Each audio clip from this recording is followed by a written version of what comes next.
L'Iran menace déjà ouvertement de lancer une frappe de missiles contre l'Ukraine et promet de se venger sévèrement. La raison est l'opération ukrainienne en mer Caspienne. Le 25 juillet, le service de sécurité de l'Ukraine y a frappé un patrouilleur lance-missiles russe et 2 navires qui sont sous sanctions internationales et étaient utilisés pour transporter des cargaisons militaires entre l'Iran et la Russie. L'Iran a déclaré qu'un marin avait été tué sur l'un des navires et qu'un autre avait été blessé. Et après cela, comme on dit, tout s'est enchaîné. Le ministre iranien des Affaires étrangères, Abbas Araghchi, a publié une menace directe à l'encontre du président ukrainien Volodymyr Zelensky. Les chaînes Telegram pro-iraniennes ont déjà publié une carte de la portée des missiles iraniens, laissant entendre qu'une frappe pourrait avoir lieu. Et le député du Parlement iranien, Ibrahim Azizi, a déclaré que l'Ukraine, je cite, « comprendra bientôt le prix à payer pour ce qu'elle a fait ». Vladimir Zelensky a répondu calmement, mais de manière assez ferme. Les Iraniens et les Nord-Coréens combattent déjà contre l'Ukraine, simplement sous une autre forme. Voici la question principale que nous allons examiner aujourd'hui. Qu'est-ce qui se cache réellement derrière ces menaces ? L'Iran est-il vraiment capable de frapper physiquement l'Ukraine ? Ou est-ce juste des déclarations retentissantes ? Et pourquoi les analystes occidentaux qualifient-ils déjà l'implication de l'Ukraine dans le conflit iranien de deuxième étape vers une nouvelle guerre mondiale ? Je m'appelle Alexei Pesci, discutons ensemble de ce sujet. Mais avant de commencer, je vous demande de vous abonner à cette chaîne YouTube. Nous approchons la barre des 300 000 abonnés, donc je vous serai reconnaissant pour chaque abonnement. Alors, je vais commencer par ce qui a été déclaré précisément en Iran, parce que la rhétorique là-bas est montée d'un cran. Donc le premier à s'exprimer a été le ministre des Affaires étrangères iranien, Abbas Araghchi. Il a accusé l'Ukraine d'avoir frappé le navire, qualifiant cela de violation flagrante de la Charte des Nations Unies. Et faites attention à la formulation, sans aucune preuve. Il a déclaré que l'ordre de frapper aurait soi-disant été donné par Israël, essayant d'impliquer l'Europe dans cette guerre. La logique, excusez-moi, est tellement stupide que je ne sais même pas comment commenter cela. Eh bien, l'allusion que Volodymyr Zelensky est juif, cela signifie donc qu'Israël lui a donné l'ordre d'attaquer le navire iranien, ce qu'il aurait soi-disant fait. Mais Araghchi a oublié d'ajouter que l'Iran fournit des biens à usage militaire à la Russie, qui attaque ensuite l'Ukraine, et l'Iran le fait via la mer Caspienne. Araghchi a demandé au Conseil de sécurité de l'ONU, à l'Union européenne et à la communauté internationale d'agir contre l'Ukraine et de tenir responsables les organisateurs de l'attaque. Il a clairement averti que cette attaque, je cite, « ne peut pas rester sans réponse ». Ensuite, des voix iraniennes moins officielles mais plus agressives se sont fait entendre. Le député du Parlement iranien, Ibrahim Azizi, a déclaré que l'Iran ne laissera pas sans réponse les actions dirigées contre lui et, je cite, « l'Ukraine le comprendra bientôt ». Cette déclaration a aussitôt été vue comme une allusion à une frappe directe de l'Iran contre l'Ukraine. Pendant ce temps, les chaînes Telegram pro-iraniennes sont allées encore plus loin. Elles ont commencé à diffuser une carte de la portée des missiles iraniens et à menacer ouvertement de frappes contre l'Ukraine. La chaîne d'analyse du Moyen-Orient, Middle East Spectator, s'est adressée directement à Volodymyr Zelensky avec, je cite, « une pique subtile ». Un rappel subtil que tout le territoire ukrainien se trouve dans la zone de portée des missiles balistiques iraniens, y compris les missiles super lourds Khorramshahr 4. Cependant, pour rester objectif, il est important de préciser que Téhéran n'a pas officiellement annoncé préparer une frappe de missiles contre l'Ukraine et ne le fera probablement pas. Tout ce qu'il y a au niveau de l'État, ce sont des menaces et les responsables iraniens parlent vaguement de riposter d'une manière ou d'une autre. Les détails concernant les missiles viennent des députés iraniens et des chaînes Telegram et non des déclarations militaires officielles. Volodymyr Zelensky d'ailleurs a répondu assez calmement. Dans une interview accordée à la chaîne britannique Sky News, Volodymyr Zelensky a déclaré que, de fait, l'attaque de l'Iran contre l'Ukraine avait déjà eu lieu, simplement sous une autre forme. Citation. « Nous devons être honnêtes. Les Iraniens et les Nord-Coréens nous ont déjà attaqués. » Et ensuite, Zelensky a rappelé de quelle manière exactement. Dès la première année de la guerre à grande échelle menée par la Russie contre l'Ukraine, l'Iran a fourni à la Russie des milliers de drones Shahed, puis a accordé des licences pour leur production. Les deux pays, l'Iran et la RPDC, ont fourni des drones au Kremlin, des missiles, des obus d'artillerie de calibre 155 mm, tout au long de l'invasion à grande échelle. Sans aucun avertissement, et comme il le déclare actuellement à Téhéran, une provocation de la part de Kiev. De plus, Zelensky a rappelé la présence de 10 000 militaires nord-coréens déjà impliqués dans la guerre contre l'Ukraine. En somme, voici la logique de Zelensky. L'Iran mène déjà la guerre contre l'Ukraine depuis plusieurs années par procuration. Ces drones Shahed sont utilisés par la Russie pour tuer des Ukrainiens chaque nuit. Alors parler de l'Iran comme d'une partie lésée, c'est tout simplement ridicule. Volodymyr Zelensky n'a pas fanfaronné, il faut le reconnaître. Il a reconnu qu'il fallait être prudent et tout faire pour éviter l'ouverture d'un nouveau front. Selon lui, il faut être prêt à ce que ces menaces de la part de l'Iran puissent s'aggraver, il faut s'y préparer maintenant. Le président prend ces menaces au sérieux, mais, comme on dit, sans paniquer.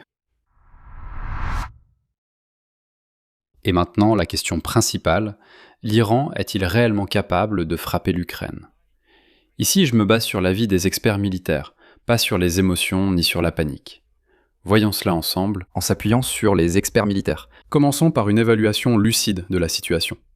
Par exemple, l'expert militaire, ancien porte-parole de l'état-major des forces armées ukrainiennes, Vladislav Selezniev, affirme clairement que l'Iran est peu susceptible de porter un coup direct à l'Ukraine, et que ces menaces pourraient n'être que de grandes déclarations, comme cela s'est déjà produit auparavant. Selezniev explique aussi l'aspect technique, qui est également important. L'Iran dispose effectivement de missiles balistiques capables de parcourir de telles distances et d'atteindre l'Ukraine. Le problème est ailleurs. Leur trajectoire passerait par le territoire de pays tiers, par exemple par la Turquie. C'est-à-dire, pour atteindre l'Ukraine, le missile iranien doit survoler plusieurs États. Et cela en soi crée d'énormes problèmes diplomatiques et militaires pour l'Iran, car cela implique effectivement ces pays dans le conflit. Ils ne pourront pas ignorer et dire « Nous ne voyons rien, un missile iranien vient de passer ». Non, impossible. Ils seront obligés de réagir d'une manière ou d'une autre, soit en l'abattant, soit en émettant une note diplomatique de protestation. Eh bien, au minimum, c'est ça. Maintenant, parlons spécifiquement de l'arsenal. Le média Défense Express analyse avec quels moyens, en théorie, l'Iran pourrait atteindre l'Ukraine. L'Iran possède des missiles balistiques de moyenne portée, et le plus dangereux d'entre eux s'appelle Khorramshahr. Leur portée serait, soi-disant, de 4000 km, et théoriquement, ils pourraient atteindre les ports d'Odessa. Mais les mots-clés ici sont « théoriquement » et sa portée serait de 4000 km, car en réalité, personne n'a jamais vu ce missile en action.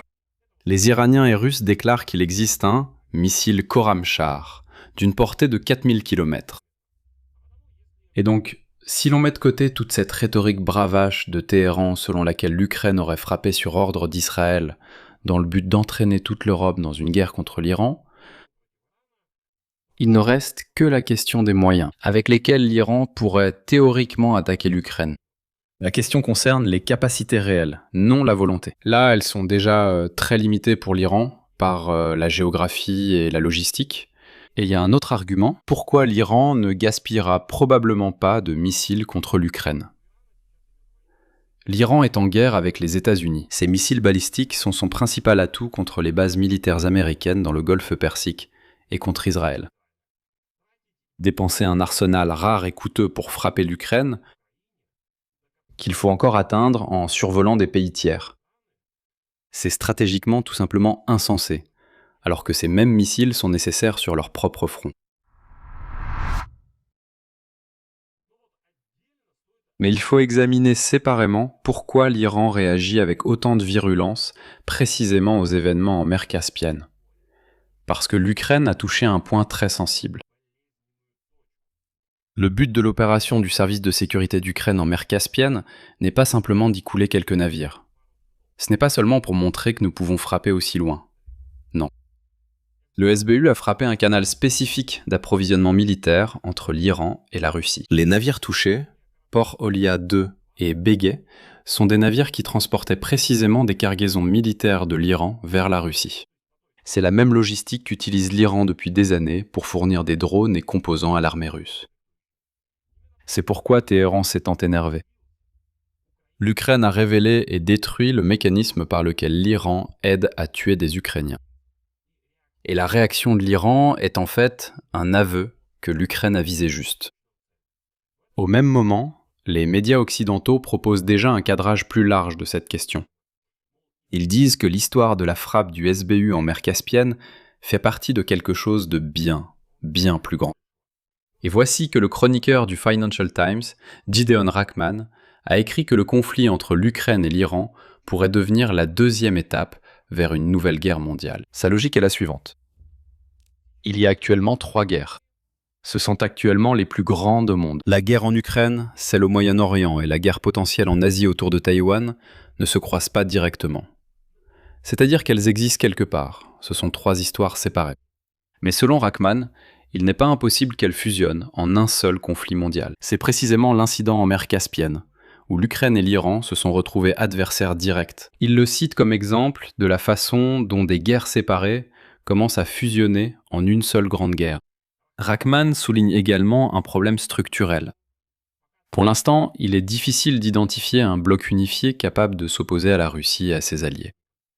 Et la Chine, ajoute-t-il, a de réelles ambitions de détrôner les États-Unis de leur position de pays le plus puissant du monde. Et il rappelle une loi historique. La volonté d'une puissance montante de prendre la place de la puissance mondiale dominante a toujours conduit à de grandes guerres par le passé. Aujourd'hui, c'est la Chine qui revendique ce rôle. Autrement dit, ce qu'il appelle l'incident de la mer Caspienne, ce n'est pas simplement une histoire de l'Ukraine contre l'Iran, ou de l'Iran menaçant l'Ukraine, et ainsi de suite. C'est le point où, comme on dit, les fronts ukrainiens, moyen-oriental et asiatiques se nouent en un seul nœud de confrontation, qui se présente comme suit. D'un côté, nous avons la Russie, l'Iran, la Corée du Nord et la Chine. Et de l'autre côté, les États-Unis d'Amérique, l'Europe et leurs alliés. Et ensuite, les médias occidentaux ajoutent le dernier détail clé qui montre toute, je dirais, l'ambiguïté de la situation. Dans ce contexte, dans ce contexte où l'Iran menace l'Ukraine, il est déjà évident que l'Ukraine, soyons honnêtes, aide aussi dans une certaine mesure Donald Trump. Parce que si nous perturbons l'approvisionnement en mer Caspienne, donc nous nuisons non seulement à la Russie, nous faisons aussi du tort à l'Iran. Et dans ce contexte, Donald Trump a déclaré qu'il faisait confiance à Vladimir Poutine et à Xi Jinping pour ne pas aider l'Iran. Voici sa citation. Le président Xi Jinping, lors de notre récente rencontre à Pékin, m'a dit que la Chine, en aucune circonstance, ne transférerait ni ne vendrait d'armes à la République islamique d'Iran. Cela concerne aussi les entreprises chinoises. Vladimir Poutine a également dit qu'il ne vendrait pas d'armes à l'Iran. Je pense que vous savez que je leur fais confiance.